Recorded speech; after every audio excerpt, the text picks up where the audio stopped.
3 set rim Jepun yang paling sesuai untuk kereta 4x4 guys. Okey guys, sebenarnya rim Jepun ini bukan untuk kereta biasa saja, tetapi untuk kereta 4x4 ada juga. Okey, so ini adalah set pertama yang Wan Cina nak recommend, iaitu Bradley Forge. Okey, ini adalah rim daripada jenama Bradley dan model dia juga nama dia Bradley V lah. Okey, so kita boleh nampak design yang sangat simple, dia 5 spoke sahaja. Memang untuk 4x4 sangat sesuai lah, sebab 4x4 memang nak simple saja, nampak lagi kuat, nampak lagi mega apa semua. Okey, warna dia adalah hitam kilat, kita pun ada warna ini saja. Rim ini adalah Forge so kualiti memang paling tahan, yang boleh muat muatan berat apa semua memang tak ada masalah lah. Okey, so ini adalah rim pertama yang kita nak recommend. Spek dia adalah 18x9JJ offset kosong. Okey, tapi sebenarnya 3 set yang kita hari ini nak recommend spek dia semua sama lah. Okey, guys, inilah yang set kedua, TE37XT buatan Jepun daripada jenama Race. Okey, ini adalah rim yang sangat rare. Memang kita kalau order 3-4 bulan paling kurang lah baru dia sampai dekat Malaysia ni lah. Tapi hari tu Wan Cina order 1 tahun baru sampai. Okey, ini adalah warna bronze.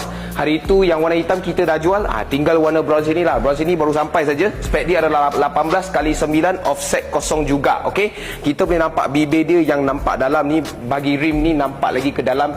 Ada juga orang yang suka bibir besar ni. Okey, so engraving Vogue Racing ada belah tepi sini, dan juga made in Japan dan juga Forge. Okey, so rim dia sama spek macam tadi kita cakap lah. Lepas tu anti-slip semua memang tak ada.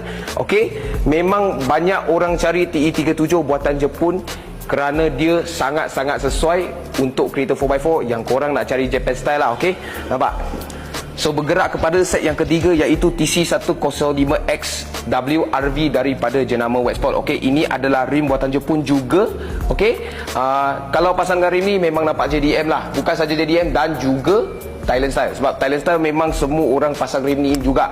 Dia nak, kalau nak pasang brake caliper yang besar tu memang dia belanja lah, tak ada masalah. Sebab korang boleh nampak lah rim dia agak kosong. Dan juga rim ni ada juga anti slip tau. So kalau nak tambah traction, kalau korang nak main drag race ataupun nak modify bagi kereta 4x4 yang laju-laju gila kan, tak ada masalah. Okey, memang rim ni sangat sesuai. Warna dia adalah EJ Titan, memang sama macam kereta biasa. So nampak memang sangat cun warna dia. Kita boleh nampak finishing semua memang sama juga, tak mengecewakan.